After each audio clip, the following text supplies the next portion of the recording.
Alright folks, welcome to the fourth and final review for now of the Bullhouse beers that I picked up. And today we're having a look at a can of the Caramba, which was brewed in collaboration with Garage out of Barcelona. And it's a juicy pale ale, clocking in at 5% ABV. Juicy, sabrosa, soft, pillowy. Don't know why I felt the need to do an accent when reading Sabrosa. So yeah, up to this point, each beer's been great. It really has. And yeah, looking forward to getting more Bullhouse, because I've been really enjoying them. And I believe I might have alluded to this in one of the other videos, but I think one or two of their beers has made its way to a supermarket, and I can't remember off the top of my head. But anyway, and tell you what, on appearance, that's a thick looking pale ale, isn't it? Jesus. Beautiful tropically orangey yellow colour to it. Looks like fruit juice, squash, well, not level of smoothie, but yeah, beautiful colour. Just a lining of Whitehead. I'm going to try and keep this final video brief, or as brief as I possibly can, basically because I'm going to be doing a big one pot cabbage, potato, onion, carrot and bacon. It's kind of keeping in line with the Irish connection. The fundamental ingredients are there, but I didn't have the proper, bacon joint, or else I'd have done a proper bacon, cabbage and potato. But anyway, I digress. Comes in waves. I was like this when I came back from Berlin. I was proper doing a bit more German style food. And it's weird, isn't it? You just go through these phases and you never have like a circulation of some of those meals throughout the weeks. And it's just reminded me, I've not made chicken schnitzel for a long time. Anyway, so I want to keep this brief because it needs to cook for a couple of hours, but looking really nice. Juicy pale. It does exactly what it says in terms of its appearance. Big fan of Garage, although I've not really drunk too much, but what I have had has been great. I think they did a soup, didn't they? That was a good beer. Oof, on the nose. It's got like a slight muskiness to it, but then you get in peach, mango, blood orange, really quite zesty actually, a nice brightness to it, really bold aroma. Oh god, yeah, I even get like a slight mojito-esque essence coming off this, like a really nice summery short drink or cocktail.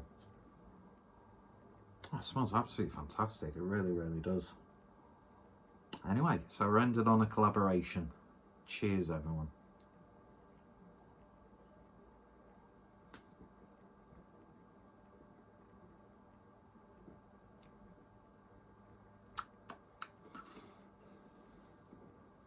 That's taking me back to the summer months. It really is. Lovely body to it.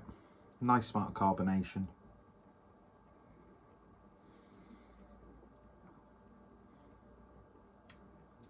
A gentle earthiness there. A little bit of bitterness. That's stupidly drinkable.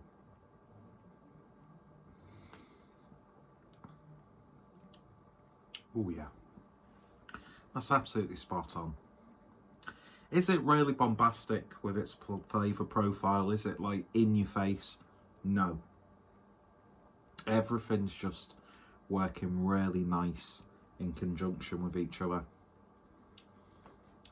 There's that ever so slightly earthy, dank element to it. Then you've got a nice tropical vibrancy, a little bit of a zestiness as well. Getting almost like clementine. Which, by the way, clementine juice is one of the most underrated citrus juices. I don't eat the fruits, I just like to drink the fruits, as you can probably tell. Oh yeah, this is a lovely beer for a Thursday, it's Sunday, for a Sunday mid-afternoon.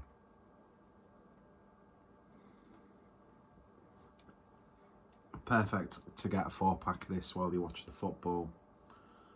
Other sporting events are available, of course. Great sort of like picnic beer. A beer to have whilst you're doing garden work.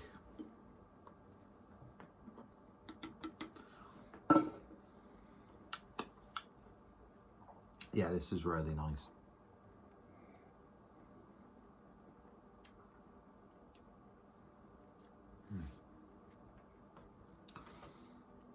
Yeah, we're ended on a good note with this little mini-series.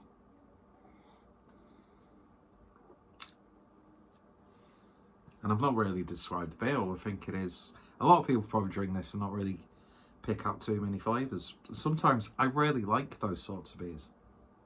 Because, yeah, it's really good when you get like this is like as much Sabro hop and the characteristics you love of Sabro hop that you can get.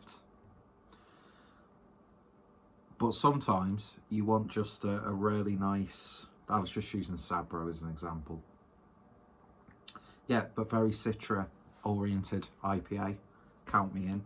But sometimes you want a bit of balance that's still flavoursome. And this is just a great sessioner. It really, really is. Really, really hoppy for a pale ale as well. Although at this day and age, 3.2% pale ale can sometimes have as much, if not more, hop potency than like a triple IPA that's been really aggressively hopped. It's just a damn good barbecue beer. It's just a damn good, simple, well brewed, unique in some places. They're getting like a slight paprika-y sort of character to it.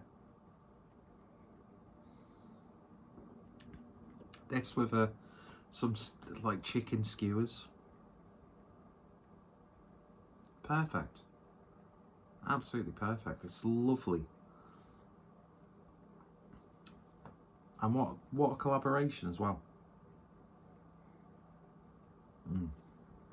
Yeah, happy with that. And that's gonna definitely make the preparation of the vegetables that little bit more tolerable. Do you know what? It tastes like the artwork. And that's probably the wankiest thing that I will say about this beer. So take that with a pinch of salt if you want to. That's lovely, that. I just wish on the cans that they had like the hops or a bit of a blurb. But then again, you know, they had the description on Tremolo Madness when I bought it. I could have easily gone on to Untapped prior to reviewing this. I could have gone onto the website if the beer's still listed and read up on it. But no, that's absolutely bang on. I think if I was to rank the 4 beers that I've had for this little mini series, I'd probably say in 4th place that would have to be the Frank the Dank. I think that's the only of the 4 beers that was probably just missing a little something, but was still a great example of, well, no, you can't say it's missing something, but then say it's a great example. It was a good Westie. It was a good Westie. Then I would put probably the single hop Nectaron, then this, and then the double IPA. Because I've always got a soft spot for double IPAs and seem to gravitate more towards them which is probably telling of my, you know, sensibilities and my ever-growing alcoholism. But we won't dwell on that.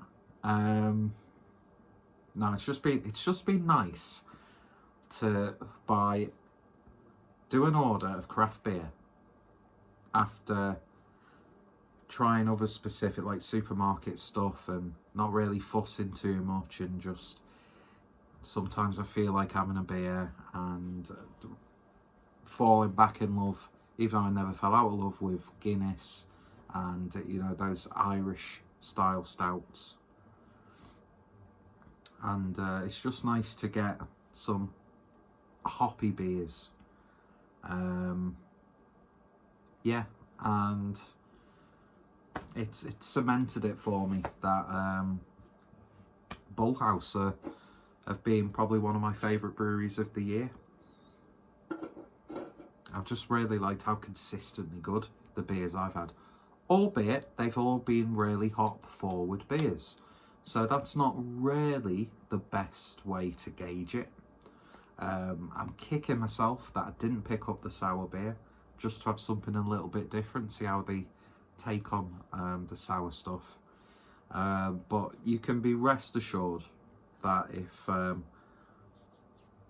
they can deliver it from Belfast to here, I will definitely be doing a Bullhouse order, probably when I get paid next, admittedly. But yeah, one of those breweries where chances are, if I see their beers out and about and I've not had it before, or it's a beer that I've really enjoyed, I'm going to pick it up again. And yeah, highly recommended. And of course, you've got to commend Garage for their contribution to this one also. Anyway, if you've tried it, let me know your thoughts, opinions down below. If you've tried any of the beers that I've reviewed as part of this mini-series on Bullhouse, recommendations, thoughts, opinions, suggestions as well. And of course, links will be in the description. So, yeah, for some reason my nose is getting blocked as I'm talking. How does that make sense? Anyway, let me know your thoughts, opinions down below. But fundamentally, go buy some beers from Bullhouse. They're getting into my what will become a regular rotation of breweries who I buy from, which is a fault of mine because I seem to buy beers from the same few breweries and then every now and then add something from a brewery that I've not had from before, or a brewery that I've not had a beer from for a long time. But you know what, if you like a brewery, if you like a certain style, buy as much as you want. Don't let anybody tell you how to drink beer. Do you know what I mean? It's one of these, I think it's a reason why I've sort of not really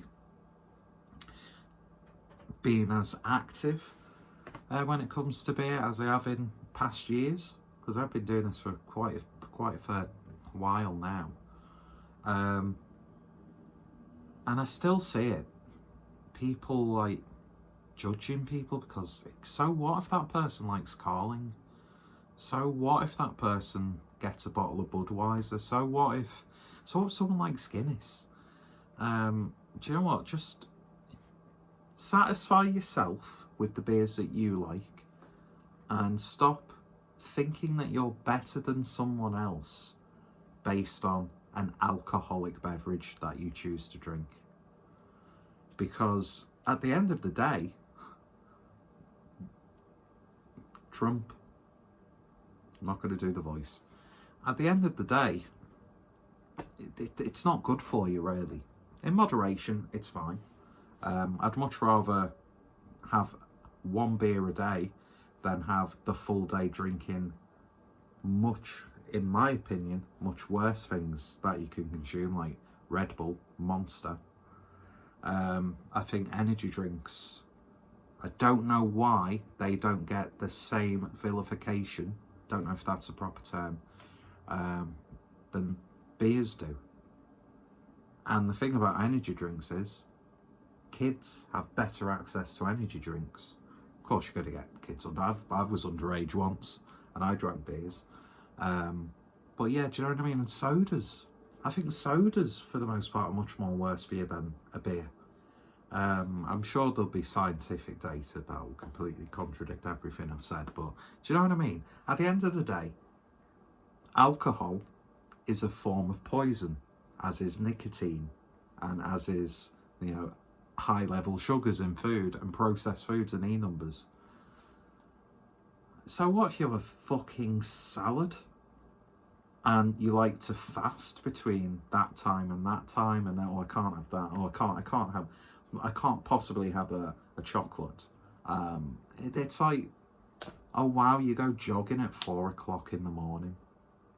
Oh wow, you go to the gym.